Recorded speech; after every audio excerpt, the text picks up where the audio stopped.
Hello viewers and welcome to the iRace-ANZ Chat Show. Tonight is episode 2 and coming to you live on YouTube again. Fair bit to go through tonight, some nice sim related stuff as well as some real life motorsport.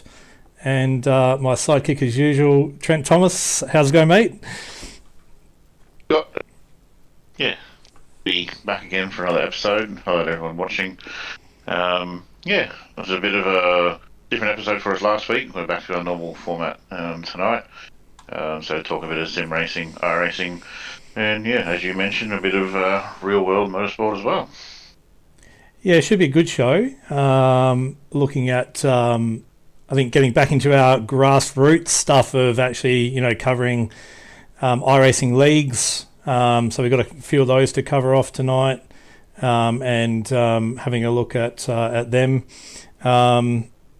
Also going to talk a bit about trying to get some fan interaction in terms of a voting thing, and we touched on this on episode 1, and bringing back our reasonably priced car at a unknown racetrack. So. And how we're going to go about that. So that'll be a bit of fun. I guess whatever else kind of comes up along the way, mate, to be honest. You know what we like. As we tend to do, we just sort of ramble on about whatever we choose. So, obviously we have our talking points we want to talk about, but that's what we do. We just two blokes having a yarn, and hopefully some people watching and join us with some comments on YouTube to put in their own 2 cents as well for what we're discussing.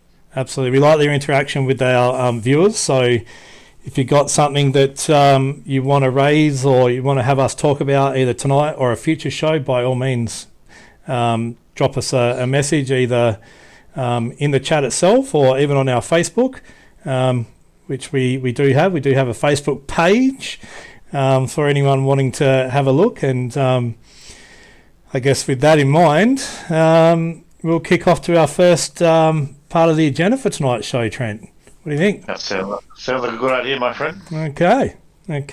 So I guess for all those who don't know, Trent is the guy with the long beard, and I, Scott, am the guy with the shorter shaved style beard. So just so that everybody knows who we are, especially for those new listeners out there and don't actually know us. So welcome if we've got any new listeners. Give us a like or a thumbs up in the chat if you're new.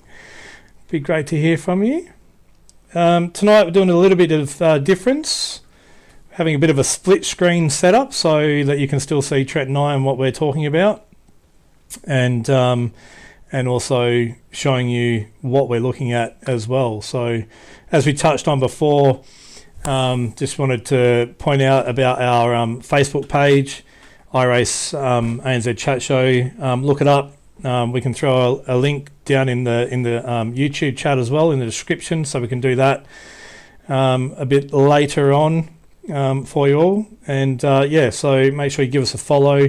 And on there you can just see any of our content. So we've got an email address, obviously our link to our YouTube page. Our website is actually getting updated, so at the moment it does flick you straight to YouTube, but working with our website creators on that, and we should have some updates hopefully within the coming weeks. But more importantly, just the type of things that we cover. So obviously out here trying to promote the Australian and New Zealand content, and those that are running leagues or races, whether it be a monthly event, which is a year-long championship, or if it's weekly races on a more kind of not social but not as alien-like, maybe is a way of putting it. Some of those bigger events that run yearly have some of the best operators in the business, I think, is a quote we could probably use there, running or not running, but entering those events. So feel free whenever you get a chance, go on and support our page. One of the things that actually did come up was and we did share this. It was Jack Perkins and Larry Perkins, or Perkins Engineering. The Kowalgi sign, Kowalgi sign of Larry Perkins has actually been stolen.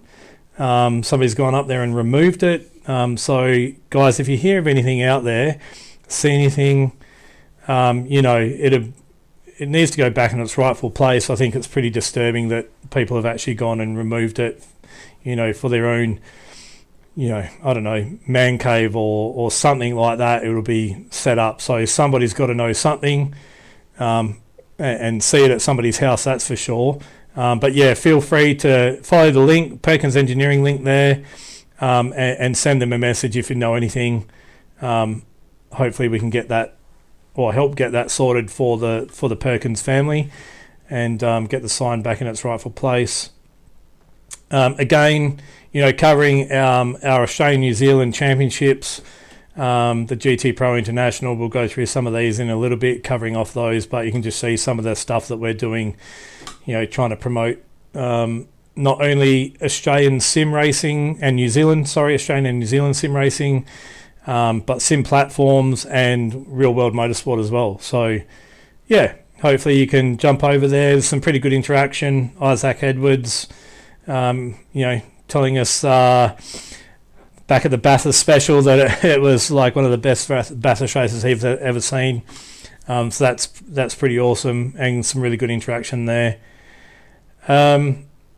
Bit of sad news to cover on our chat show behalf, and I haven't actually touched on this with Trent, but he's going to probably fall off his chair when I let him know. The podcast show that we used to do, unfortunately, the shows have now disappeared and been removed from the service, which was Spotify. It's a cost to have them because of the amount of space, and we're not a charitable show at all, so it'll be at a cost to like myself and or Trent to like get that on. And to be honest, our Spotify is probably leading the charge there. It's not costing us anything, and we're pretty unlimited to what we can have on that. So I think that's the track that we're going to continue down, is just having it on the Spotify. So yeah, bit of sad news there that we can't go back and get the prior shows. Unfortunately, I don't have the recordings for them either anymore, so I can't even upload them again, which is a shame. Some of them are pretty awesome and funny, man, to listen to. Really good. Yeah, no, that's it's definitely sad news. Like, it's like, even before we spoke about rebooting, like I'd still listen to a couple of them here and there just to have a bit of a laugh and listen to us carry on like larrikins we were, and the people that we had on. Yeah, it was good times in those shows. Yeah, not wrong. But from memories and stuff that we've done in the past, man, I think we learn from that and go, we look at the show and what it is today, and we're live on the air. We're broadcasting live. People can see us. They can interact with us live. And for those who can't jump on board when we're doing the show live, they can obviously go back and watch it later on, and see we've got it set up so you can still see the chat filter through of what people say. But for those that are listening on Spotify, we read out the commentary from the live show, and driving on your way to work, if you want to have a laugh or something like that, you can tune into the Spotify and pick up that there. So that's a little bit of, that was the sad news. I do have some, what I'm considering some pretty exciting news, and I'm just gonna go in and have a current look.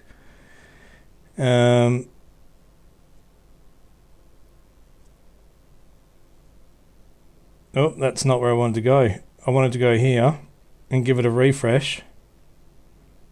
Oh, wow. Okay.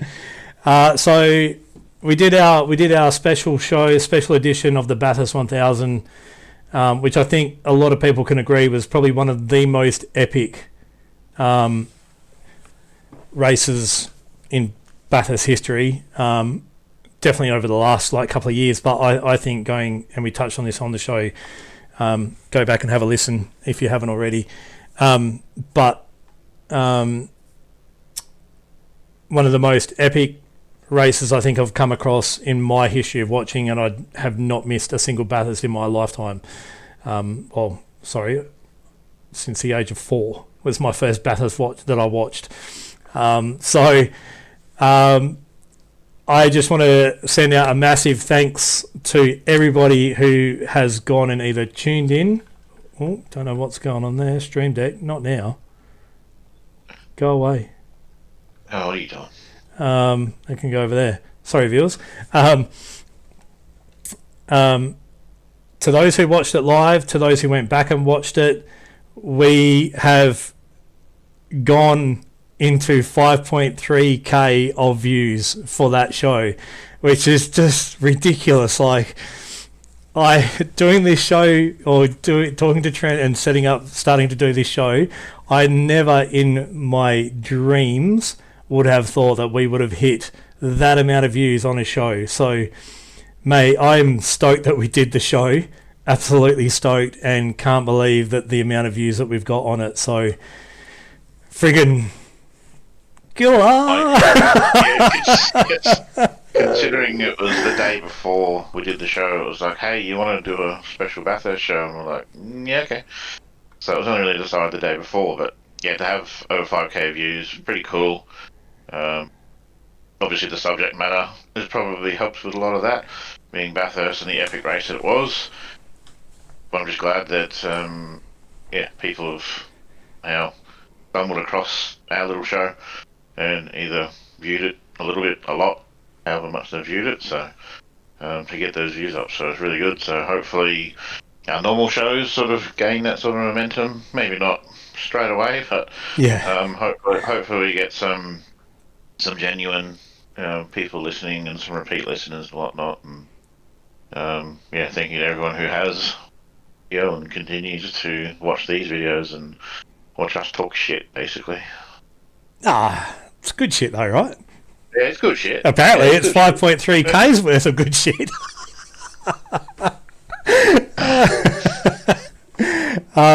Man, like you, I'm pretty stoked with that. So, mate, you did ask me a question offline. Yes, we have set up chat. So if you want to chat, make sure you hit the subscribe button and you can start chatting to us straight away.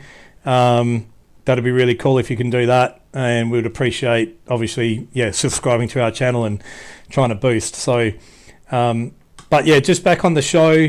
I think algorithm-wise, it obviously, bounced in on the Bathurst 1000 algorithm, and look at that, first subscriber. That's fantastic. Oh, it's Trent Thomas.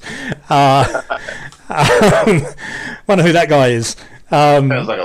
Sounds like a legend, that bloke. Oh, I think so. I definitely think so. Where was I? Sorry, algorithm. So, our other shows that, might not be necessarily related to a Bathurst 1000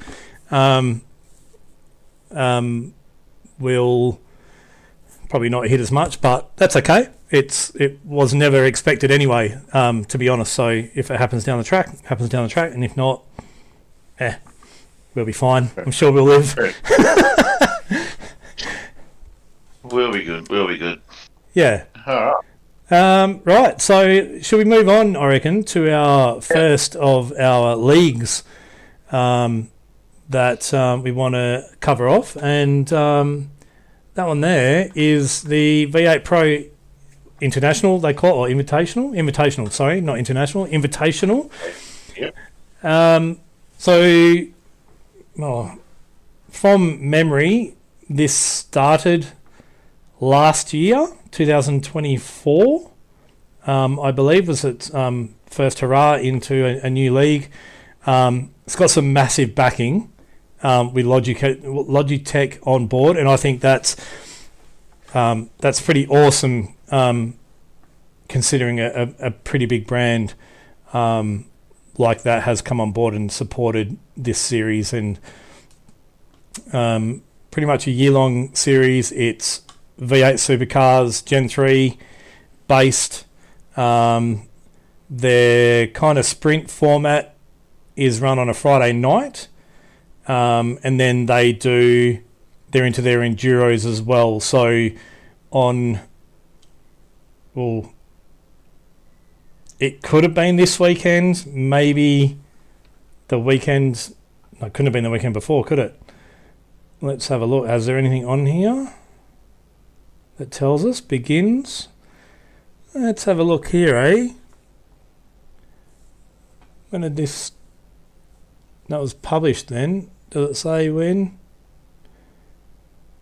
Saying like blah, blah, blah, blah.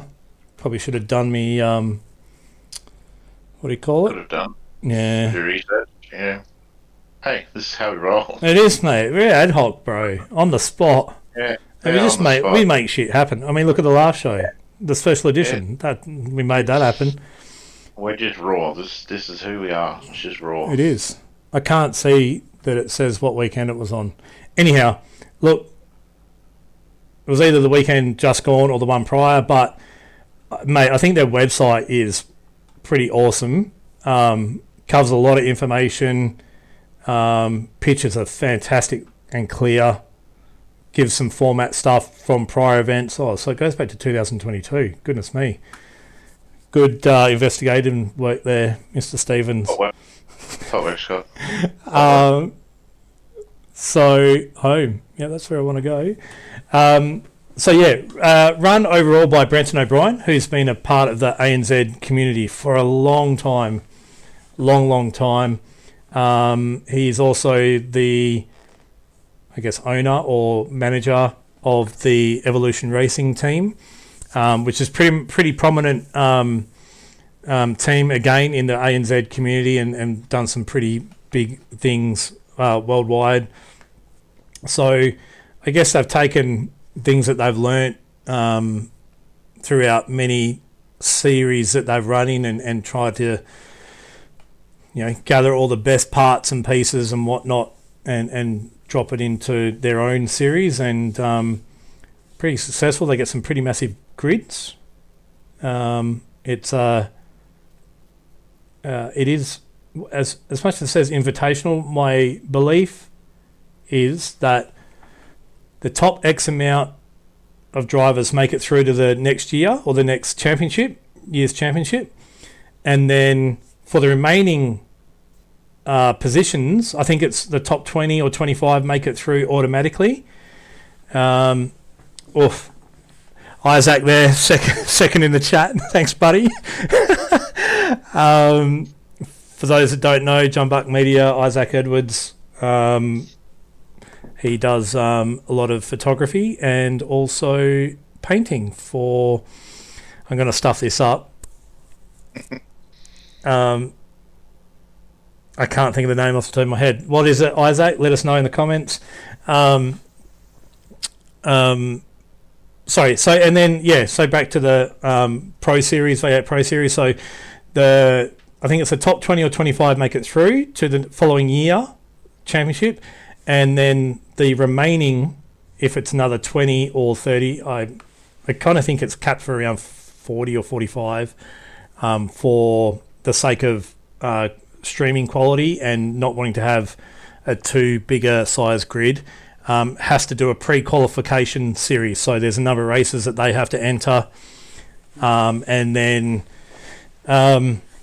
X amount from that series make it through, and I think there are even a couple of invitational from that series as well. So as much as you may not win or finish in the top X amount, there's a few that they might be like, you know what, we want to progress this person, they're a very clean racer, they do a good job out on track, that type of thing. So I'm not 1000% sure, but I'm confident that that's how it's run down. Have spoken to jump in here, mate, anytime. Don't let me just do all the talking. But I have spoken to Brenton, and he needed to get through the MotoGP that was on at Phillip Island this weekend, just gone. before he was able to come and join us for a chat. So he's definitely earmarked as one of our special guests to come on the show and have a bit of a chat to us and promote his invitational and talk all things that, which will be pretty cool, man. I think it'll be good to have, you know, those types of people on the show, and not only as a racer, somebody who's been invested in sim racing for obviously quite a while, and you know, somebody who's putting a lot of time and effort into running an event as well. So it should be pretty cool. Should be able to give us some accurate information about the series as well. And you know what? We can ask him all the questions in the world, mate. What year did it start? How does it work? This is the information that we need, that we tried to cover off, and I think we got it right. But I think we got there in the end. Well, we got somewhere in the end, didn't we? Like I said, I've obviously been a little bit out of the iRacing loop for a period of time. I'm just dipping my toes back in again, running some AI races. So hopefully I'll get a little bit more across what's going on in the ANZ community moving forward. So it won't be all on you to try and get some of the information gathered. Thanks, so mate. to speak. Oh, appreciate that. Yeah, you know, try to support. Yeah. It's all about small steps. You know, you don't want to take a big lunge and then be like, oh, there's a hammy gone, I'm out. You know, small steps is what we need. Pulling a hammy on a sim rig, that'd be probably embarrassing injury, that one. Guys, I got a pit. What's wrong? Put a hammy. Oh, it's truth. I have to admit, when I did my first 12-hour solo, and I reckon I was 4 hours in, and I was starting to cramp. You're mad. Big time. And I learnt the second one. I've done multiple. I'm just going to throw that out there. I have done multiple Bathurst 12 hours solo, and even Bathurst 1000s I've done on my own. Yeah, I was geared up for my second one. I had Powerades. I made sure I kind of had like easy food brought to me, like a toasted sandwich that was just like, yep, I can do this, eating at the same time and driving and whatnot. And man, it was the cramp side of it, and that though was, I shouldn't say surprising, but it was surprising. So you can say surprising. I think most I've done is maybe 3 hours, like a triple stint in some GT cars or something. That's probably the most I've done. I used to do that in VR. I was about to say you would have done that in VR, hey? Yeah, did 3 hours straight in VR. Knees back then for me. It was the knees. Need a little fan in your VR headset. Oh, mate, I had aircon going, fan blowing on me. Everything, like, it just got so sweaty. But yeah, it was the knees that is where my weak point was when I was doing those long stints. Yeah. But 3 hours, 12 hours. That's just mad. Madness. I was sick, man. Especially when you win. It's even better. That is well worth it. When you win, you're like, I just did 12 hours solo and I won. And then you get disqualified for breaking. Yeah, you do. But you quickly print the screen before all that happens. Screen snip or whatever it's called. Dear. Yeah. Cool. Yeah. So yeah, I guess for anybody interested, if they're into like the V8 supercar scene and want to look into this, obviously this year's already running, but v8proseries.com.au. Again, we'll throw some links up in the description, so anybody later on wants to jump in, have a look, you can just open up the description, do the whole show me more that, and it'll bring it up, and jump on those and have a look. The next one really is, believe it or not, GTPRO Invitational, which is run exactly by the same people, etc. But this is a GT3 league, so I think definitely this one is fresh for 2025. I know that for sure. Again, 100% did not run it last year. I will bet your car on it. Yeah, no thanks. Your new one that you haven't got yet. That's probably only about 2 weeks away, if memory serves me right. About that. about that. About Okay. that. So again, great layout of their website. Goes through like up and coming rounds or previous ones.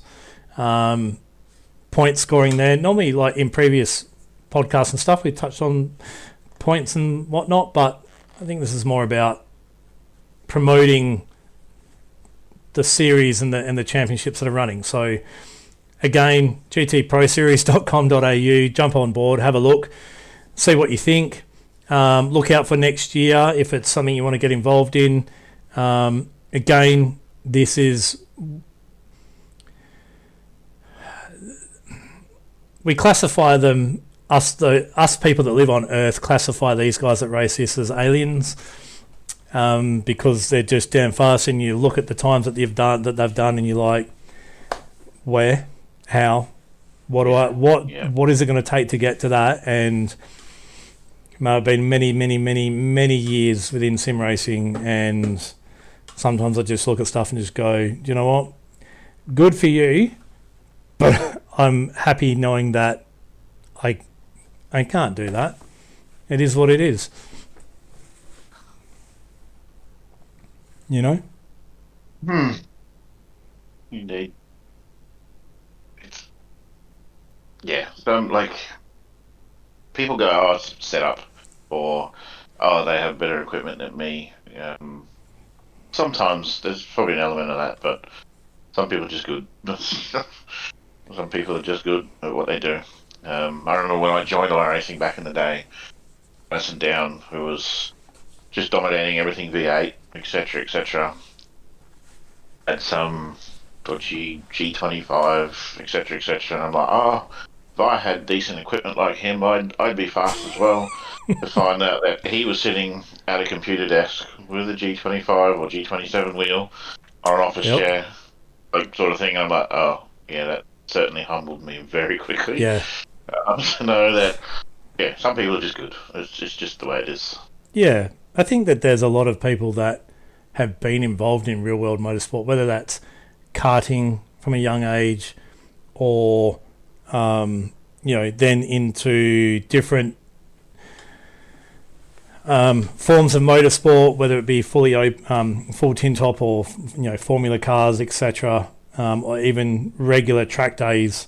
Just have that ability to adapt into a sim a lot easier than what somebody who loves motorsport but doesn't necessarily go real world racing or did karting other than high karts, as an example, definitely have an advantage. Plus, there's also the hard work. I've seen the amount of practice hours some of these guys put in. Like, it's hours and hours and hours in the sim, practicing, refining setups, that sort of stuff. So it's not like it's just them just being lucky and just happen to be good. Like, they're putting in the effort to, like, the harder the work, the luckier you get, sort of thing. Like, they do the work. Yeah. Even I experienced that in the day. Like, when I was putting in the effort to practice refined setups, which I wasn't good at, other people were, but I gave my feedback. Yeah. But just doing the laps and doing the laps and doing the laps, and like just working within that team environment really helps to try and refine your own skills. And then life sort of happened, and I just didn't have the time to practice anymore, and as a result, the results started to go. So, like, now it's just about just having fun, and it's not really about, I don't care if I finish last or finish first. Like, as long as I have fun while I'm having a race, like, that's the main thing for me at the moment. So, and everyone's in a different boat, in a different stage of their sim racing life, I guess you'd say, where some people do compete because they want to win and they want to be the best, and others are just that casual racer that just want to have a bit of fun with their mates. Yeah, I agree. I think as well, and kind of touch on that with being like part of a team, and you see like guys that are, get picked up, but then they just take that when they're, I guess, like privateer or solo or not racing in a team, like they've just joined, and they get into a team and you just see them take another step, like kind of forward. And I think that's so epic to see when you maybe have somebody come into your team and you're like, oh, you can gauge how like good they are, and you want them there because they are good already, but bouncing off one another and, oh, have you tried this in the setup, or how about we adjust that, and make changes here and there, and just the adaptation of trying something, and if it makes you quicker, faster, or I guess because of that ability to work with one another, I reckon that's pretty awesome. I think that's where the whole team mateship or friendship becomes involved. And Trent, you look at you and I, like, started off racing against each other.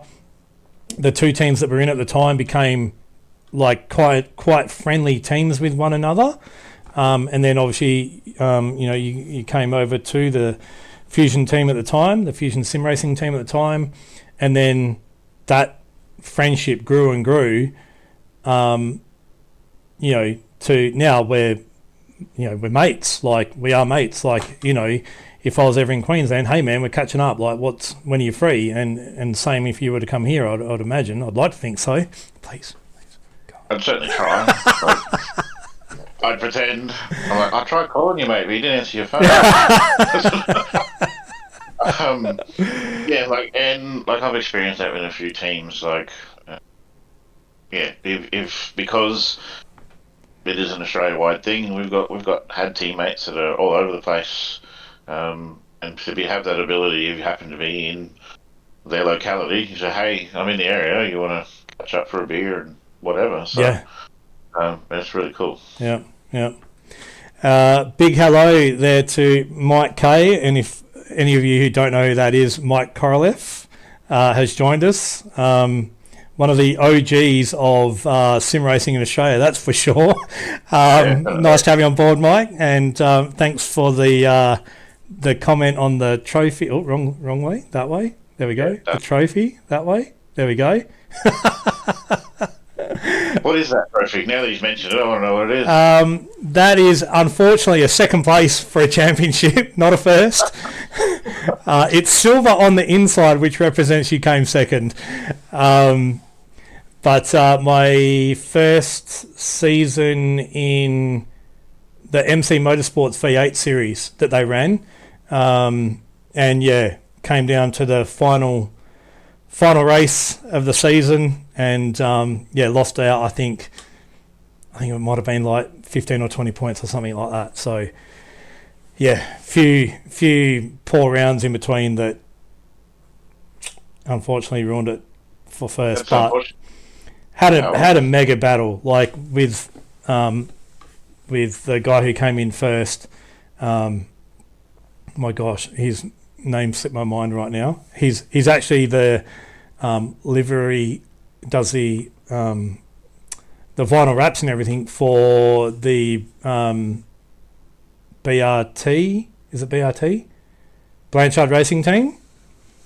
Does the wraps for them. So he's been off sim obviously for a little bit as well. So I'm just going to change the screen because we're actually talking about them. So we might as well have them up here. Good old MC Motorsport. So mega battle with him all season long. Came down to the last race. So unfortunately he got to do top 10 shootout qualifying, and I didn't get to qualify. So he started, I think, around third or fourth. And Hayden, yes, thank you, Isaac. Thank you very much for, yes, it was Hayden. Mega bloke. And we've chatted. Isaac does do RC for MC Motorsports. Isaac's quite regular within the Discord channel of MC Motorsports, and like I said, does a lot of liveries as well for replication of the real world. He's got, man, the amount of replica, and literally you'd be hard pressed to like find a mistake on it. I'll give you the hot tip. So he spends a lot of time and effort on that, covering Super 2, Gen 3, main series, even does updates for like the Bathurst special liveries and stuff like that. I'd say, and Isaac, correct me if I'm wrong, is your main thing with doing painting, but does do some custom liveries and one-offs. I think he either released one yesterday or today for Lucky Dogs. I think it was, wasn't it? Isaac, let us know. So another one of our Australian and New Zealand motorsport leagues, MC Motorsports. Now these guys are probably more on, I guess, the not so intense. There we go. Yesterday, so not so intense as the GTPRO V8s and stuff. It's run Monday nights, and there are a big range of competitors. Some of the guys that do the GTPRO, GT3 and Supercars series run in MC Motorsport, and then there's other guys that are just, you're like, I like sim racing, I get on and have a blast kind of thing. So there's different levels throughout the whole, championships. They also run some like real low key, I'm going to call them real social kind of events on a Thursday night. But again, if you want to find out more about MC Motorsports, jump on to their Facebook page. Obviously look it up, MC Motorsports right here. Oh, you can't see my mouse. But yeah, MC Motorsports. And they've got the Discord channel, YouTube channel, etc. And then needs to be updated, actually. Oh, actually, speaking of, this is a shout out for MC Motorsports. A bit of free advertising for here, guys. They need help with social media. So if anybody's out there that wants to give a hand doing some social media for MC Motorsports, they simply do not have the time throughout the week to throw at this. So, last updated was over, pretty much a month ago. Yeah, a month ago. So, yeah. But yes, here we go. So more of the social stuff here. MX5 and A versus A86, or the 86 stuff. Pretty cool. And, post up some information there about what series they're doing and the races and the rounds and calendars and whatnot. So really great series. It's competitive if you want it to be, but it's also just relaxing racing as well. Have live race control. They do live safety cars. So from that aspect, it's pretty much on point with everything you'd want from a league. Go check them out. Based on your feedback, probably going to be one of the places I look at when I venture away from AI back to actual racing against people. Yep. Where I can't just ram them off the road like I do in the AI. Right. Did you learn that from Sebring? No, I learned that from you. Yeah, so that was how to crash into cars. That's right. I remember now. You taught me how to ram a car into a wall. Yeah. We'll have to. I'm gonna find that. We're gonna. You know what? I reckon we find that video, and we. Oh, how are we going to be able to? We're only going to get it from the coverage that was there. We can't change the view of the camera angle or anything. No, you can't. So people see that you're clearly in the wrong. Well, do you know what? We'll view it. We're going to post it up.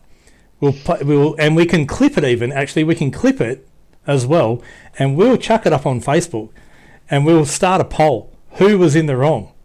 And we're not going to name. And you know what? I don't reckon we name who. We just have whatever car, no names, and let the people decide. Well, they'll get the names from, because it was a broadcast race, so. Was it? We'll have to check it out. We'll have to check it out because we might be able to get rid of the voice part and get rid of that any words, but there might be some overlay which we can even trim that, mate. We can do so much. Yep. So RRTV was old Bernie used to do the broadcasts back in the day. So. Yep. So the camera was focused on us instead of the actual winner of the race. We weren't racing for the win. What was it, like 20th position or something, wasn't it? Yeah. From memory? Yeah, we were. I can't even remember where we were. I don't even think it was podium. Like it was. Oh hell no! No. It was down the field a bit, but it was a multi-class race, and the actual overall winner was crossing the line while cameras focused on us in our battle. So that was kind of funny. But Clearly, we were providing the entertainment. Yeah, providing the entertainment there. You're welcome. You're welcome, folks, who ever watched that live back in the day. Probably around 2016 or something as well. Yeah, might have even been earlier than that. 15, 16 years, probably about that sort of era. That's crazy, man. It was BMW Z4 GT3. Yeah. Yes. The V8 in it. That was a weapon of a car too, wasn't it, back then? That car was so much fun driving those. It was good fun, that one. Oh, they don't make them like they used to. That's when I transitioned to the Mercedes after that, the ANZ. Yes. GT3, and that was my god tier car. That was good car too, though. I love that car. That car at Sebring was my. If I wanted to farm I-rating, that's what I waited for that combo, and would be.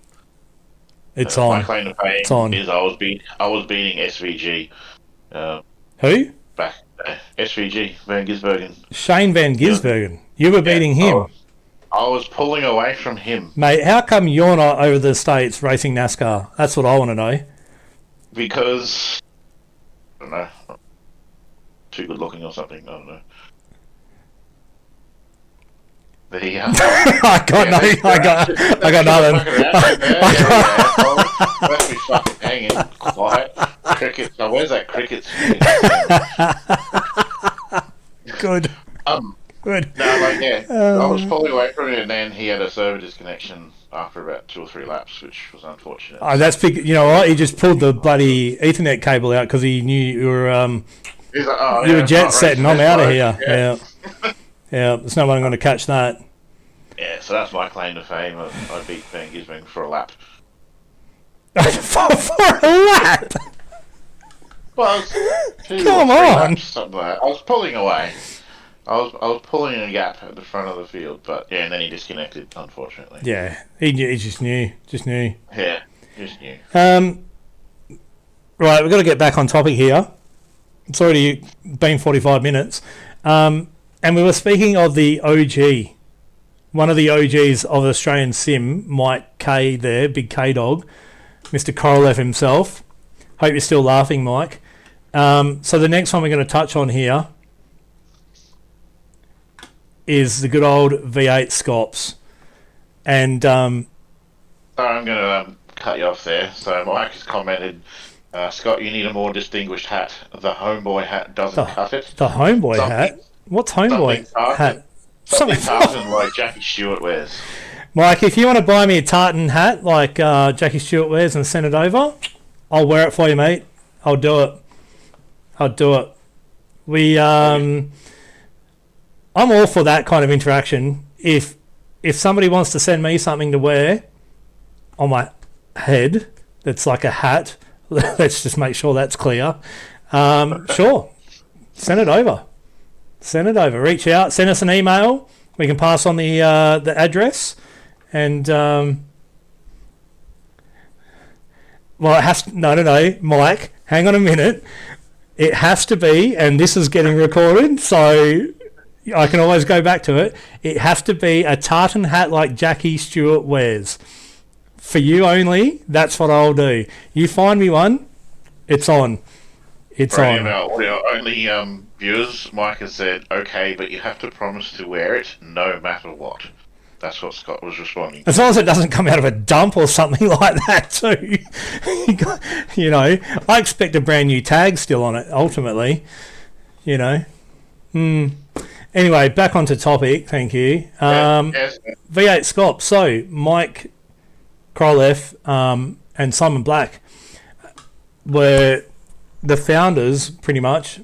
There were some other people involved and whatnot, but overall, they were the guys that got the V8 Scops up and running in Australia.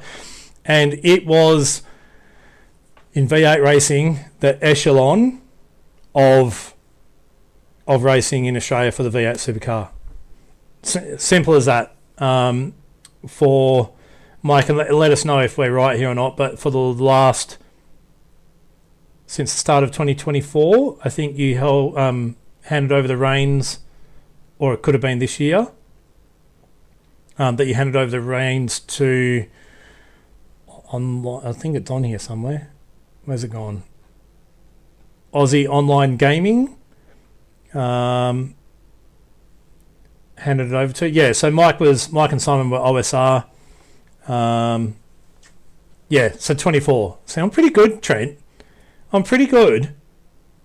Getting there. You know, I've might be getting older, but even a broken clock is right twice a day. Is it 24-hour clock though? Doesn't need to be. If it's a broken clock, you're not going to have a broken digital clock. It's blank. Well, no, the numbers might be stuck up on the screen. Yeah, no. So you got to be more specific, mate. Anyway, back to promoting not your clocks, the Scops.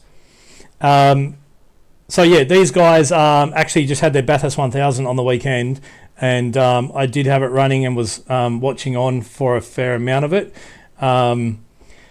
Man, what a race, I have to say, what a race. Some big names went out very early, very early. The biggest one that comes to mind is actually Brody Kostecki, who had partnered with Jared Fussell.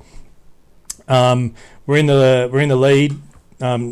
First stint was, came to an end, and Brody went out and either a stuck throttle because the thing was like redlining when he was changing down gears, or no brakes because the thing just turned to Griffin's Bend, just went ploughing into the corner and just did not stop and destroyed the car. So it just goes to show that, even the biggest real world motorsport guys, or champions within the real world motorsport series, can have issues within sim racing, and yeah, I mean, they call that a hardware failure, but at the end of the day, it would be like having no brakes going to turn 2 in the real world, right? Like your foot just goes flat to the floor and nothing happens. So I think that's pretty mega for sim racing to be able to do. And well, not that they did it, but have that type of thing happen, kind of thing. Your brakes fail. Still happens, yeah. But yeah, so check out SimSpeed TV if you want to go back and have a watch of that race. Like I said, it was on the weekend. We are going to try and get a hold of the winners of that and have a chat to them at some time. I don't know on here actually. No, it doesn't give a breakdown of who won, unfortunately. But yeah, well done to those who did. Solid outing for the Henry King Racing team. Got in the top 10. Yeah, I think with like 1 or 2 laps to go, managed to get themselves with a couple of quick overtakes into the top 10, and just some solid results throughout as well for my team. Well, not my team, but the team I'm in. So yeah, that was really awesome. Actually, we've been kicking some pretty good goals of late and having some really good results, so it's pretty good for the team and good to be a part of. So Trent, when are we going to see you back in a supercar, mate? Man, I cannot drive that thing. Gen 3 is any easier than, like, I've driven the original, so the FG Falcon. I drove that around back in the day. I think I drove the Dev series with that car. Oh, from memory. Did just all right, big thanks actually. to Mike Kay for that as well. While we're at it, exactly. Maybe we need a website for Mike Kay and Simon to showcase what they've done. I think I might have come runner-up in that particular season. Like, all right. It was actually a pretty good season. Some big names in it, were there? Can't remember the name of the guy who won, but he did go on to something better, I think.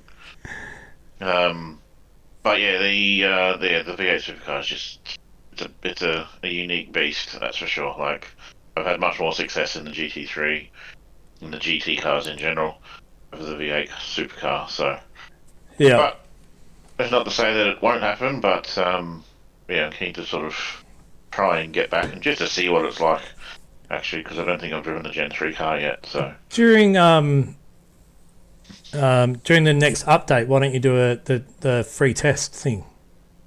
Yeah. Where you can just test any car on any track. You can just go in and test. I may have even actually bought one of them.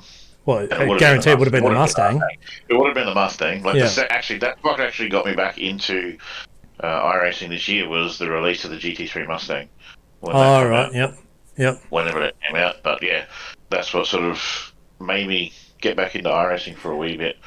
Mate, I've just worked out what your issue is. Clearly, you need to jump into the Chev because it's got 10 more horsepower.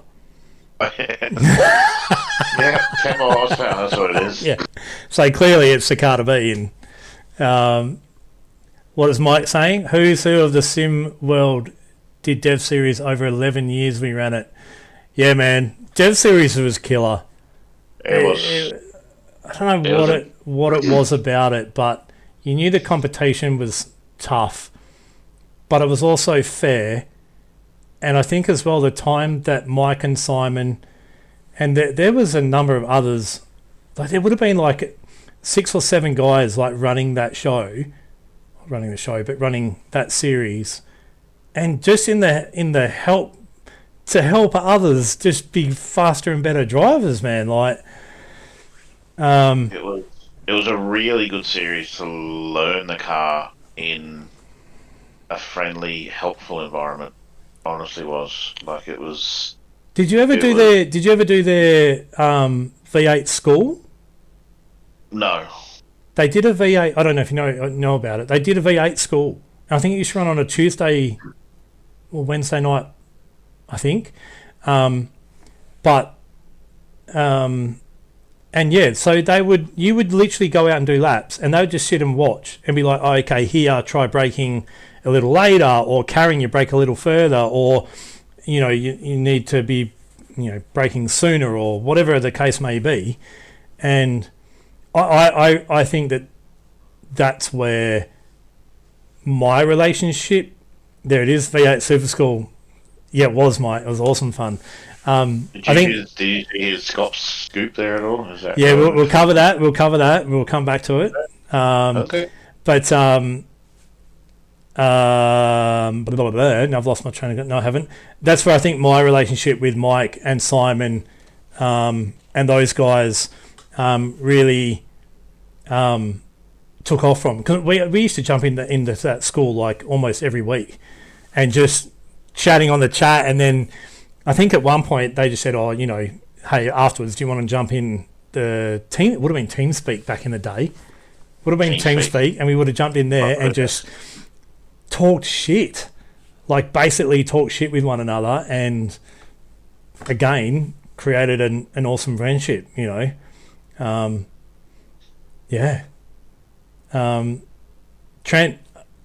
pull out the scoop, mate. Do it. Scott scoop. Do it. Mazomo stepping down from race director for Scops. Oof. Big scoop. Big scoop. Who are we going to credit the scoop to, just in case, we don't want to take responsibility? You heard it here first, or second, or third, or I don't know where it was. We've been informed in the chat, so if anybody wants to go back and watch it later on, we do have the chat available for you to read. So it's in there. So we're just reading off of what somebody's put in there. We won't say who live, but it's there. Well, that's going to be interesting. I guess a pair of shoes to fill. Is it at the end of the season? Is it before the end of the season? Why?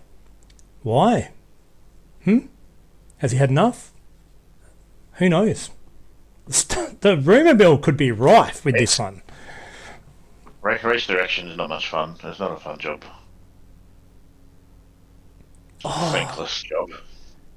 It is. And man, you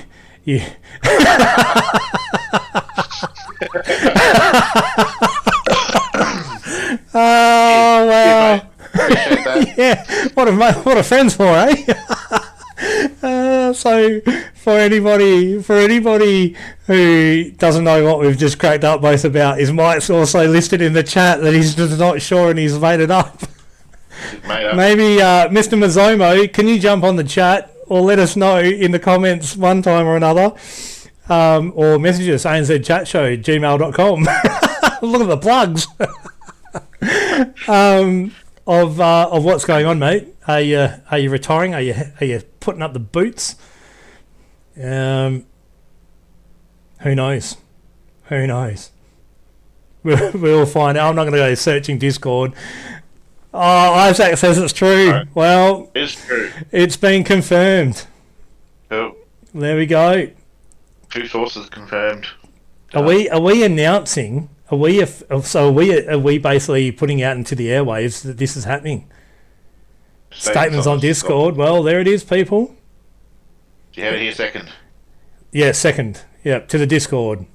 That's on. It's actually on the Scott's Discord. So, who would have thought putting all those together would have, Yeah, it would have been a good stitch up. We don't know. I can't trust Mike now until we get somebody else to go. Yeah, I second that's happened. Yeah. I can't. I don't know if we can trust Mike fully going forward. Yeah. Cheers, buddy. I love it. This is the banter. This is the banter that we love about this show, and now having you guys interacting is so much fun. It's so much fun. I love it.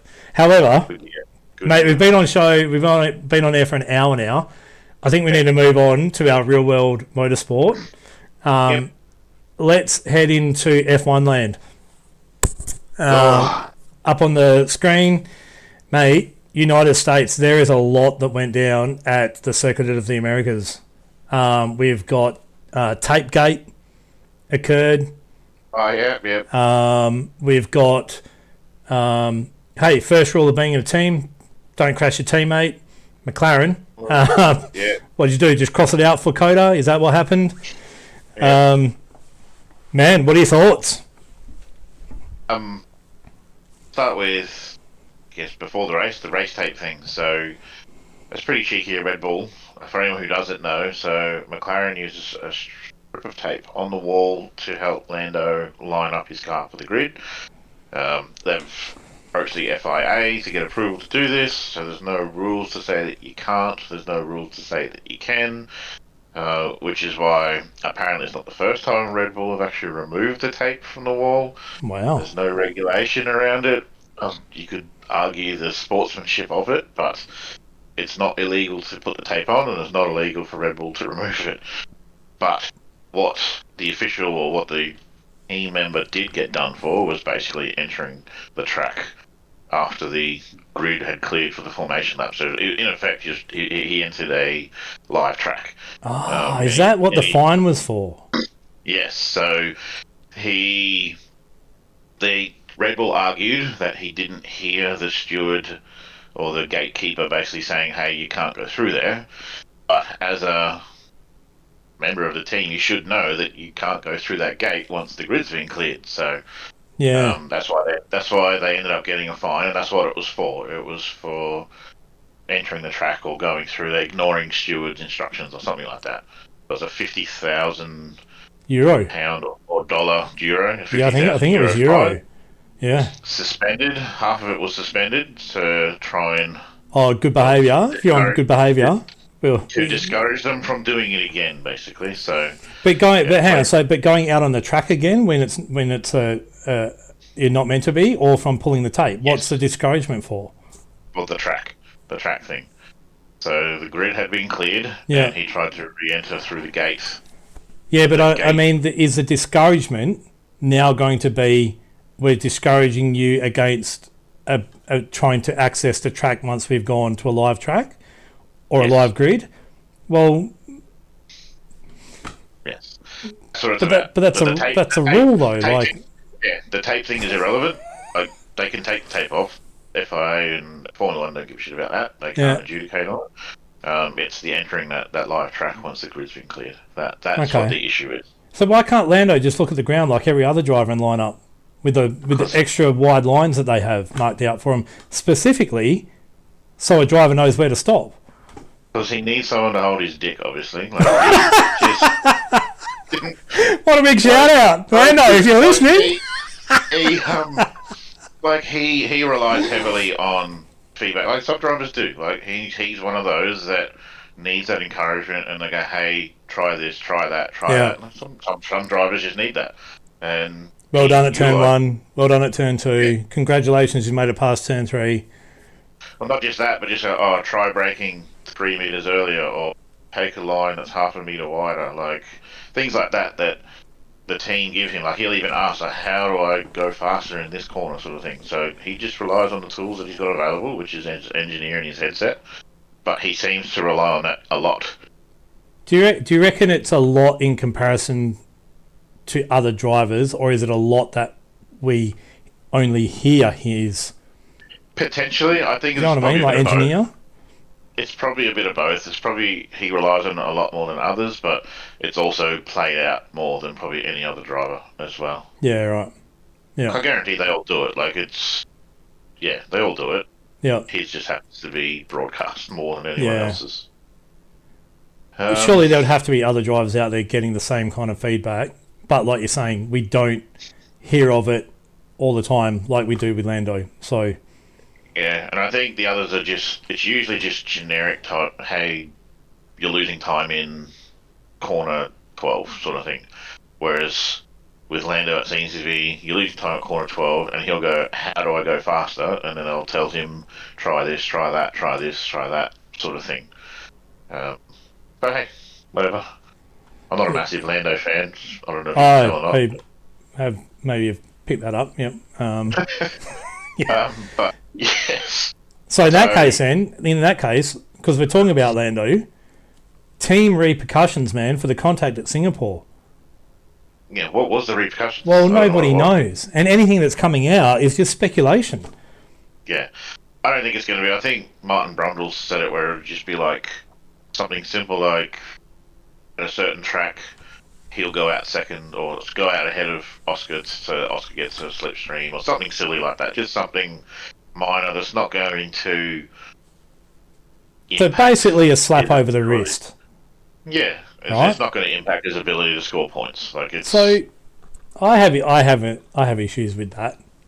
My issues are dating back to Monza 2024, where Oscar went cleanly around the outside of Lando into turn 4, 5, I think it is. Second chicane. 1, 2, second chicane. We'll call it that for ease. Yeah. Around the outside, it startled Lando, and fine, but mate, that's your issue to deal with, right? Yeah. No contact made, and Oscar, see ya. Fair's, what is it? Fair play, fair play on kind of thing. Yet, and the gap for Lando to be trying to chase down Max was a lot less than what it currently is. Sorry, a lot more than what it currently is for Oscar to be winning a championship this year, right? Yet Oscar got called into the team meeting after the race back at headquarters, wherever it was. Oh, yep, we think it's best that we play team orders now, and you are going to support Lando. This year, we've got a guy that runs into him, and evidence came out, actually, and they touched on it on the Secret of the Americas broadcast, that Lando actually braked too late and too deep within to the second corner just so he could get up the inside of Oscar. And in doing that, made the contact with Max, which then he tried to avoid, and then runs into your teammate. Mate, you guys should have been able to see that on the telemetry straight away and said, swap. He's lucky Oscar didn't end up in the wall. Very lucky. That was very, very lucky not to have happened. Which then brings us to COTA and the contact they had at track. What are your thoughts on where fault lies in that incident? Okay, so I've got two parts to this. First part is on Lando. right? You got to hear me out. Just hear me out on this. First part's on Lando, right? Okay. Yep. So Oscar got a mega start and was over half a car length in front of overlap. Sorry, I'll say not in front, but of overlap going into the braking. They then braked, and if you watch closely, the front tyres, they don't retard in speed later in the braking, which means Lando let off the brake so he could pull up level. So they were like that. Lando lets off the brakes later in the braking so they could end up level, overshoots the apex by a mile. Oscar had braked enough and didn't let off the brakes that little bit at the end so that he could actually make the apex, and he would have ducked underneath. Had Alonso and Hulkenberg not been there, he would have just jetted down that, the other side of the corner and would have passed Lando anyway. Guarantee you that's what would have happened, right? I've watched Motorsport enough and have a clear enough understanding of how this kind of thing works, right? So Oscar would have been on the gas when Lando was still trying to turn and slow the car to get, to go down. Oscar would have just jetted past. The second part is the second part I think is actually a racing incident in terms of the contact between Alonso, Hulk and Oscar. 3 drivers into one section of track is never going to work, especially at Circuit Americas at that corner, and no one to blame in terms of the contact between the 2 drivers being Oscar and Lando. Racing incident. Like, it just happened. But ultimately, had Lando braked properly and made the apex, they both would have gone around the corner together and would have fought then coming out. But Lando didn't, and he let off the brakes. Go back and look at the replay of the onboard from Lando, and you can see the front tyres stop retarding in speed. You can see it clearly on the camera. They maintain a same speed, so the car's not retarding, and then overshot the apex. Where else was keep getting mixed up. Where else was Oscar meant to go? Of course you're going to cut back. Yeah, Max and Lando both went super deep Yeah. to one and went way wide. Oscar's obviously seen what Lando's doing and done the whole switcheroo type thing. And like you said, when it happened live, I was just like, what the fuck did Oscar just do? Like, that I put it on him at the time. Yep. But then I watched a replay and then saw Alonso up the inside. That's effectively kind of was the catalyst for it. Was that I don't think he expected. Obviously, he knew Hulk was there, but he didn't know Alonso was in the inside of Hulk, so he couldn't move across. So he thought he had the space to pull that off, and it would have been an epic. Especially, he probably might have even got Max. Like, he had that much of. Like, his car was full straight and on power, Yep. while Max and Lando were still turning their cars, so they couldn't get on the power like he did.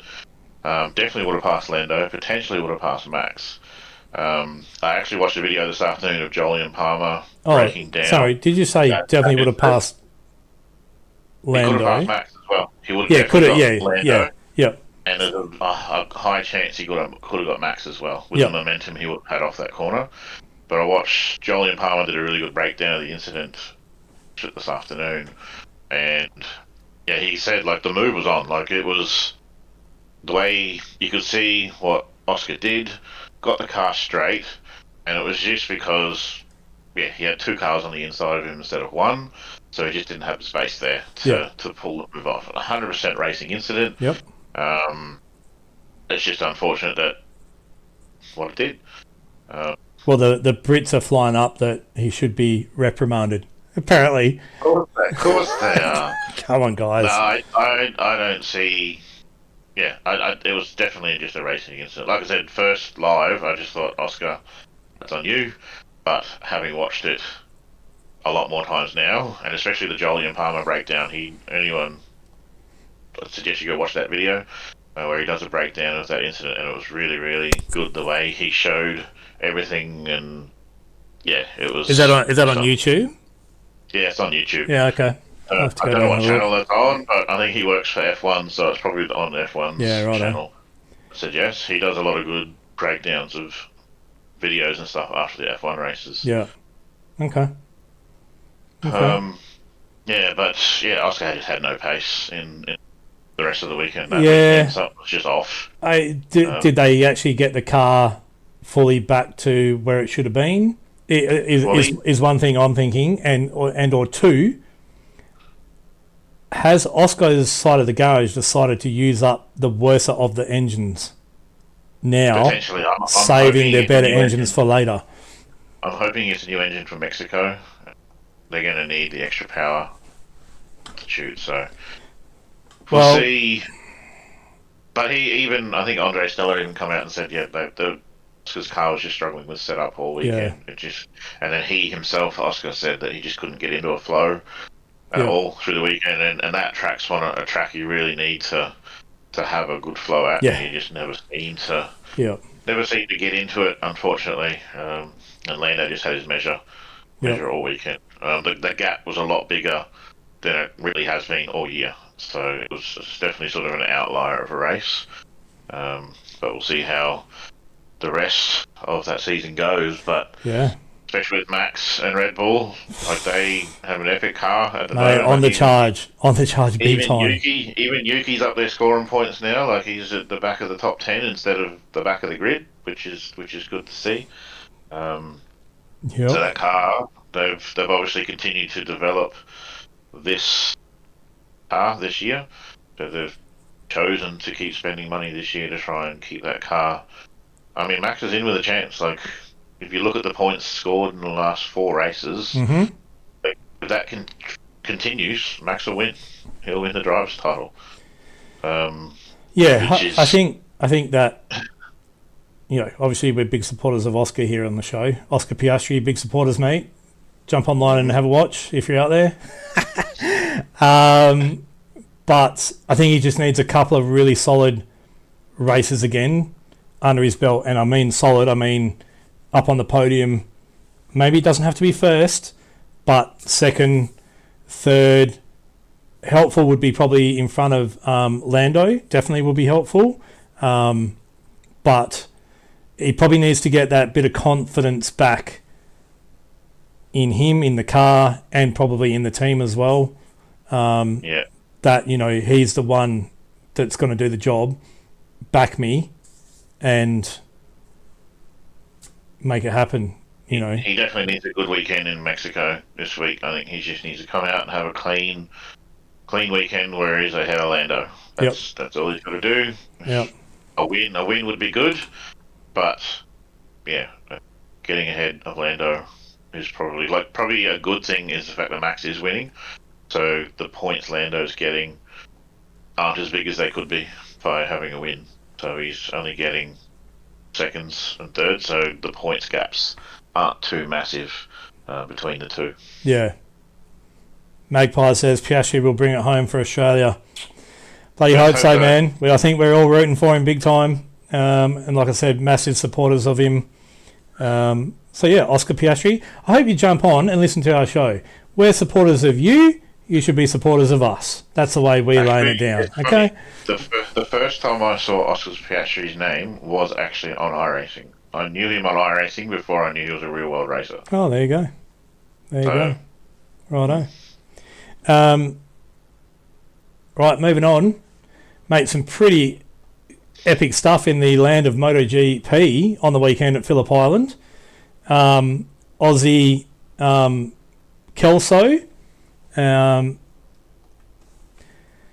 Here we go, bring it up on the screen. But Joel Kelso, home pole position, Moto3. So freaking cool, man, for him. Such a young kid and such a talent coming through.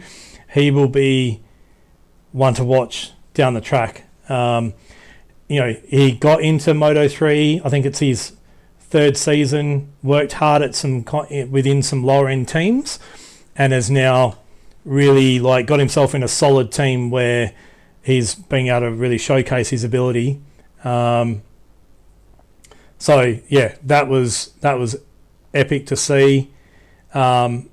unfortunately, though, finished second in the race. But I don't know if you've watched it or not, man. But it was a killer race. So I watched the 3. I watched the Moto 2, but I didn't watch the Moto 3 race. yeah, righto. So well, if you got KL or Fox or I don't know something like that, go back have a watch, man. But yeah, I think MotoGP in terms of 1, 2, and 3, all classes, is and has been the best motorsport series that you could watch in probably the last 5 years across and longer. I'm going to go and longer, right? Across motorsport as a whole. It's every lap, it's just on as hard as I can, going as hard as I can, a lot of passing, a lot of battles, especially in the Moto 2 and Moto 3. Like, man, that's just like a bloody a train of bikes, man. Like, you can come into the last lap and there's 15 guys that could win the race, kind of thing. Yeah, pack racing is fantastic to watch. Yeah, Moto 3 in particular. Moto 2 obviously a little bit less so, but yeah, those two formulas, like they provide some really good racing. Yeah, really good racing. Yeah. Obviously, race was held at Phillip Island, one of the tracks that all the riders seem to love. And there was a few wallabies and that bounced across the track. It was funny. One of them on, I think it was free practice 3, and they were talking about like front end washout on bikes, and the wallaby went across the track, and then next thing it went to turn and its front legs like washed out. It was just perfect. It was so funny though, and the commentators just got on board with it, kind of thing. Like, yeah, it was pretty mint. Yeah, so, nice. Another Aussie, like doing magical stuff at the moment, is young. Well, here we go. 20-year-old. Where is it? Aegis Senna is his name. Senna. I think Senna Aegis. Senna Aegis, sorry, yeah, Senna Aegis. Took second position on the grid, but man, just lap 3. He was gone. See you later. See you later. Yeah. That was awesome. He took off. Yeah. So another guy that will come through. I reckon it'll be in probably Moto 2 for probably another 2 years. Or it could even be one more year next year, and if he does really well, he might get picked up into MotoGP. Depending on how Jack goes, it could be a replacement for Jack. Yeah, true. You know, kind of thing. Maybe you can answer this question. Whatever happened to Remy Gardner? You know what? It's a sad story, in my opinion. So he got pulled out of Moto 2 and brought into Moto 3 in the Tech 3 KTM team, which was kind of like the second team to the factory KTM team. But the bike and the team were just shit. Like the year before, the guys couldn't do anything, shit ass results, so they're like, oh, it's got to be the rider. We'll get rid of him. Remy Gardner was one of those riders, and then he had a 2-year contract, and they just cut his contract short and said, you're not doing good enough, and went and got a young rider brought in who's now riding in the factory KTM team. And don't get me wrong, extremely talented, very much reminds me of Casey Stoner and Marquez.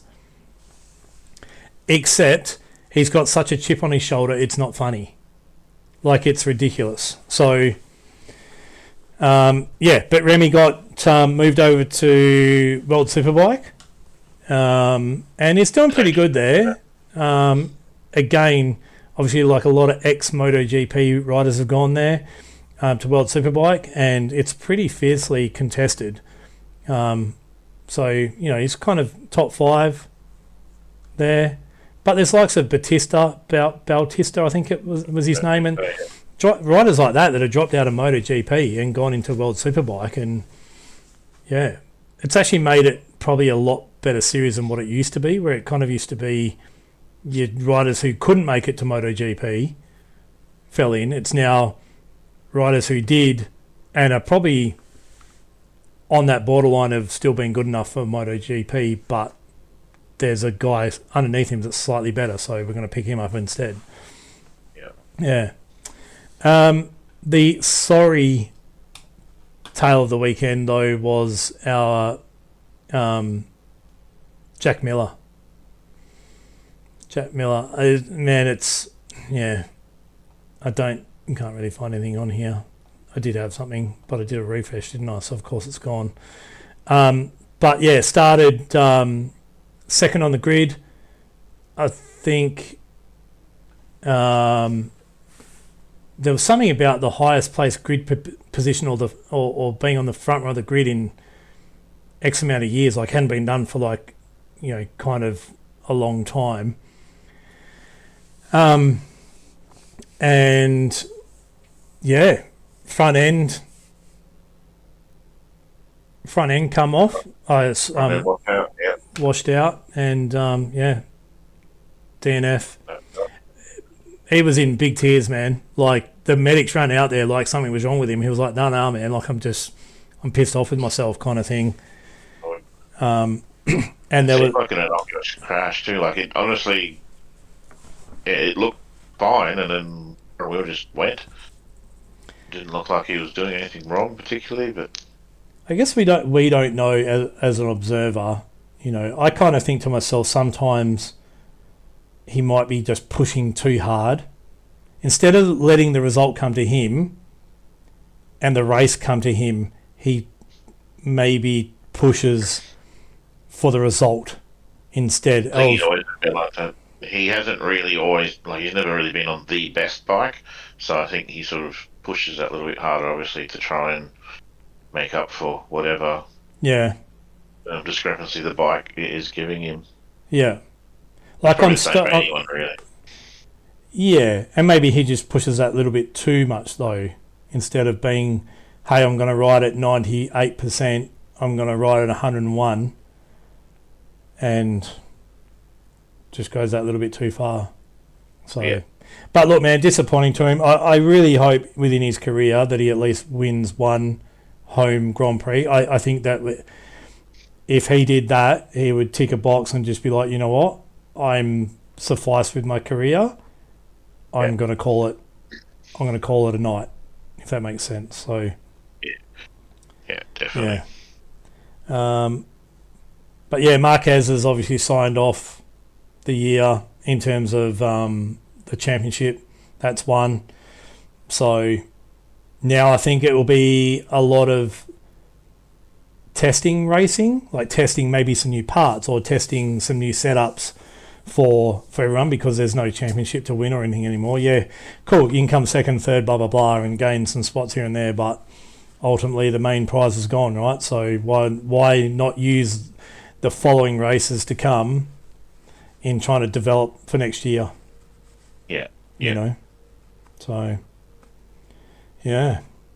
And then our last one, good old V8 Supercars Championship. Some big news, man. Some big news. Wall is getting the third seat over at SCT, which has moved over to 888 now. Yep. So that's bigger. Guys, these aren't scoops, by the way. We're not apex hunters or anything here, but we are enthusiasts of the supercars to some point. And, yeah. Oh, man, there's a lot happening. The driver market's gone crazy. Premier, just no worries. See you, Richie. No, you had a 2-year contract, but goodbye. And here's 2 new drivers for 2026.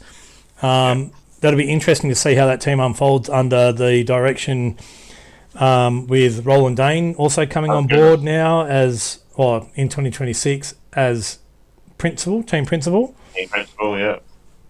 I actually thought that they would have been the pick of the bunch for the homologation team. Premier Racing. Yeah. Thought it could have gone to BJ. Oh, no, BJ's gone to Supras, aren't they? Yeah. Yeah, if you take out it's a good point. Like Team 18, I've never really rated them, but No. like what teams are left? Like take BGR and Triple Eight, and Chevy, and like what teams are left? There's not a lot. Well, Premiere. Yeah, they're probably on the up. To be fair, like. Oh, Mike. Mike K in the chat. Did you get overlooked again, Scott? Mate, look. Yes. Yes, I did. They reached out. Unfortunately, I would have broke their payment cap. I don't know if they have a cap, a money cap thing. It sounded good. I actually said, yeah, Erebus. I forgot about Erebus as well. So they were in there. Like, potentially they could have been an alright team for homologation, but I think politically that's probably not a good idea for Chevy. Yeah, I don't think that would have sat well with the Chevy honchos. Mike, that's for you. Hope you saw that. I didn't have an itchy nose. I was doing sign language. Yeah, I don't think that Erebus would have been the fit that GM upstairs were after.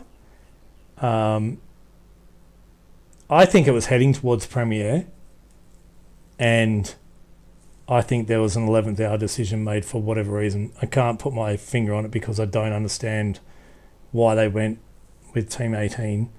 Although I have to admit that since they got announced as the homologation team, they have been on the rise. I think they're having some stronger results around and potentially from that happening. But who's to say the same thing wouldn't have happened with Premiere? And mate, you've got the likes of Roland Dane in your corner, who brought Triple Eight over from overseas, from England, which were a massive BTCC championship winning team, to buying out John Briggs from memory, his race team, which was the better electrical team. And mate, look at where he took them.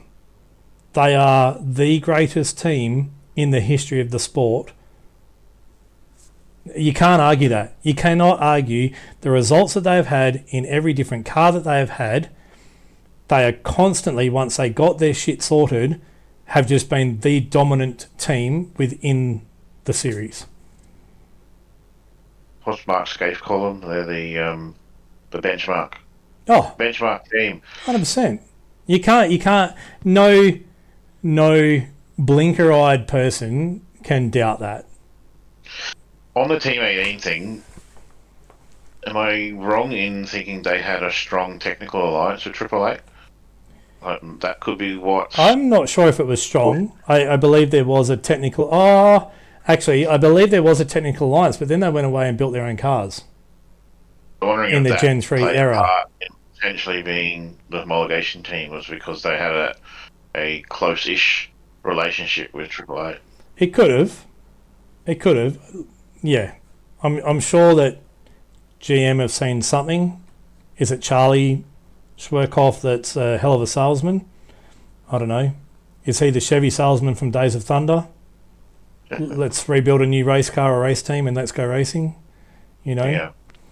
Yeah. I don't know.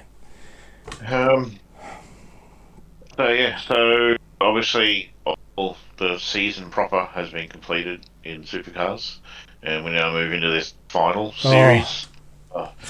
I don't understand why we need to do it. I think it's a gimmick. I think it's stupid. Has it caused more unrest to the general punter because we just don't understand it? See, like playoff and final series happen in round robin competition where not every team's playing each other every week. These guys are racing each other every week. You don't need to have a finals or a playoff series. Like in AFL or NRL, it's only two teams playing each other at once. So you need to have championship or premiership, and then you have a playoff series because people who are at the top then need to play off to then sort of be the best. Whereas these guys, 1 through 25 or how many cars there are racing each other week in, week out. You don't need playoff or a final series for it. I think it's... so it's not like one team versus another team on a weekend like it is footy or something, right? Is that what you mean? Yeah. Everyone's on the track at the same time, racing at the same time. It's just not needed. Like, I did read up, like, I didn't know how it worked, see, until I read it this afternoon. It still seems stupid. But from understanding, everyone, top 10 all get 3,000 points going into Gold Coast. But what? So all the points get reset to 3,000. Then the driver in first place, which would be Brock Feeney, will get 150 bonus points. And then the next car will get 126 points or something like that. And first to 10th, they get these bonus points that they start with. If you win one of the races over the weekend, you're automatically into the next round at Sandown. Oh my gosh, this is getting at the end of the weekend, more and more stupid. The 3 lowest points are then eliminated from the finals. Then we go to Sandown. Points get reset again to 4,000 points for everybody. And again, 1st through 7th get awarded bonus points depending on their order in the championship. You win one of those races, you're guaranteed a position in the final. At the end of that, 3 drivers are eliminated. No, I'm confused. We go into Adelaide. I can't even follow what you're saying. I'm that confused. Points are reset to 5,000 points for all of them. First place gets a bonus 50, then bonus 30, then bonus 20, then bonus 10 for the top 4 drivers. And then they just duke it out, and the person with the most points at the end of the weekend wins the title. That's how it is. So, Mike in the chat's put up a hypothetical. So Feeney's car is demolished on the Saturday due to a crash. And you know what? I'm going to add to your hypothetical here, Mike. It's been from a teammate who's not in the top 10, and his teammate that is in the top 10 can continue on. But anyway, back to Feeney. He can't race now on Sunday, and that puts him out of the 10. Yeah. So he's now out of the championship hunt. Yeah, his season will be done. However, if it was normal point scoring, there's still an opportunity in later races to make up points, and others have bad rounds. But because I'm not in a certain amount, what is it? 1 to 8? Does it become the next round? 1 to 7. Because I'm not in the 1 to 7, I'm now out of the hunt for the championship. What a load of wank! What an absolute load of wank! Yeah, it's like you could win literally every single race throughout the year until this point, and in that situation you get taken out on the Saturday, can't race Sunday, your championship's done. Even though you've literally raced and won every single race. And so what happens to the teammate who took Feeney out? Drive-through penalty, I don't know. That's it. Yeah, it's dumb. It's honestly really, really stupid. What are they thinking? Yeah, why would you, if you were a team now not in the top 10, why would you bother turning up? Pretty much. What are you turning up for? It's costing you a shit ton of money to turn up and not be involved in anything. Well, you're still scoring points for... For what? For what? I came 11th. Well, you're already out of the championship anyway. Like, if you're racing in 15th place, you're not winning the title. But if you go on and win the race, that still bodes well, right? Yeah, you could still jump into 10th, 9th, 8th, 7th in the championship. Now you can't even do that. The championship is reset, and only drivers from that top 10. So you could have... who's at the bottom of the table? I don't know. No, that's what I'm saying, though. If they win the race, whoever's last in the championship right now, they still can't win the title from there because... No, I know. But what I'm saying is, in the normal way, if I was 11th and I went and won 3 races on the Gold Coast, I could jump up in the points to 7th in the championship. Yeah. Now, as in my contract, that could be a finishing bonus for me. It could be a points a bonus thing at the end of the year because you finished in the top 10, not 11th. Like that's appalling. I don't know how it works for the rest of the season. Well, imagine trying to negotiate your next package or something. Oh, where'd you finish in the 2025 championship? Or 11th. But I won all those rounds there, and had it been the normal championship, I would have come 7th. Holy shit. So do we want to employ a driver that's finished 11th or a driver that's finished 7th in the championship? I know which one I would look at on paper and go, well, why aren't we getting the guy finishing 7th? And the question I have actually is, if you are 11th in the season now, is that the highest you can finish now? Like, I assume that you can't go any higher than that. Well, you're not in the 10. Yeah, so, because like I said, the top 10, all their points are reset to 3,000. I don't know if those outside the top 10 stay at whatever they are now. Yeah, but even if they did reset, the highest you can finish is 11th.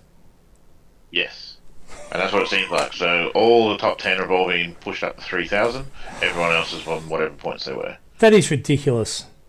So you cannot finish higher than 11. Even if, like, I think it was pretty tight, like 10th to 11th, number of points there wasn't much. So you could have potentially finished higher at the start of the season. Ladder. But now you can't. Yeah, there you go. Thanks, Isaac. Yeah, so top 10 get reset to 3,000, but everyone else stays on the same. So realistically, what they've done, and Mike's touched on this here, is they've done this to make sure that the championship is actually decided at the final race of the year. That is the only reason that they have done it. Yeah. The only reason. Instead of a driver winning the championship on maybe, the round before it or the opening race of the they literally wanted to come down to the very last race and have an all-out battle. You know what? Which is great for TV and it's great for views. But is it actually good for the championship itself? Like, I don't know why, but I'm just not a Brock Feeney fan. I don't know why. Nothing against the kid. He's a bloody good driver. I just don't know what it is. I don't like him for some reason. But I would be gutted for him if he doesn't win the title this year because of this new stupid format. He's literally done everything, I'm going to say, right. Yeah. To me, the word right is... dominated this year. Right? He has dominated the year. You can't deny that. Do you want to know who I think is going to win? Brody Kostecki.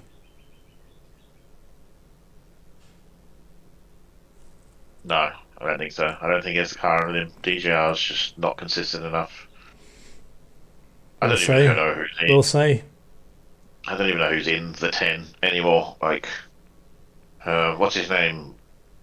Matt Payne? He's in with a chance? Yeah, so Feeney, Brown, Waters, Kostecki, Payne, Kai Allen. How many is that? 7? 3 more. Come on, chat. Help us out here. As Mike and Isaac had just said, it's like Supercars entertainment. As the saying goes, motorsport is entertainment. So that's it is. That's all it's become now. Oh, here we go. Thank you, Isaac. Isaac's probably punching away on the old keyboard there. Oh yeah, Randall Wood, Di Pasquale. Isaac? Yeah, I assume it would be. Yeah, I think it would be. Yeah, for some unknown reason, I reckon that DJR had some issues at Bathurst, but so Kostecki's brake pedal. But anyway, he's doing a livery. Right what livery are you doing, Isaac? Payne for the title. That's my tip. Who? Payne. Payne. Yeah, to me I find him inconsistent. What's this? Mike K says, no, motorsport is competition to see who's the best. It's a good point. The people that own it use it as a tool to deliver entertainment to earn money. I actually like that. That's a different set of eyes looking at this as a different, not a different way. And Mike, I'm with you. Thumbs up for me. Are we thumbs up or thumbs down, Trent? Yeah, money talks. So up? Money talks. Up. Money talks. Yeah. Like it's. Oh, Isaac says livery will be revealed soon. Mike K does liveries too. He loves his good old throwbacks to the 1990s and 80s sports car days. Yeah, Isaac, I agree. Payne's too on and off. It's not consistent. Yeah, GC in Adelaide, I think that will suit the Fords a bit. That's why I picked Payne. Interesting. Waters could be, maybe he can finish the season like he started. No. No. Because I believe there's 2 races in Gold Coast, 2 races at Sandown, and there's 3 in Adelaide, from what I understand. Right. So, Okay. yeah, we'll see how they go. Well, mate, I think we're going to have to wrap it up there. We're, how far in are we? Quite a ways in to the show. Almost 2 hours again, mate. Yes. That's all right. Need to work better at shortening these a little bit. Love it. Love a long show. Thanks for everyone hanging around. But that's another note, something that runs across it. But Shell are doing those collectible cars at the moment. So each week they're releasing a new one. Week 1 was... Mate, we're getting paid for the sponsorship? No, we're not. This is just... So for this announcement? Oh, okay. Just being a friendly Australian New Zealand promoter. Right, okay. Basically, yeah, just like if anyone's interested in collecting this sort of stuff. So they're little cars that are actually... You can buy a little Bluetooth battery pack that turns into a little remote control car, which is kind of cool. How many have you bought? How many have you bought? I've only got the Ferrari so far. They didn't have week 2 available at the servo near me, which was the supercar, which is the one I wanted. So that was annoying. Then they had the Formula E car last week, I think it was. They've got what looks like a prototype car this week. But I think on the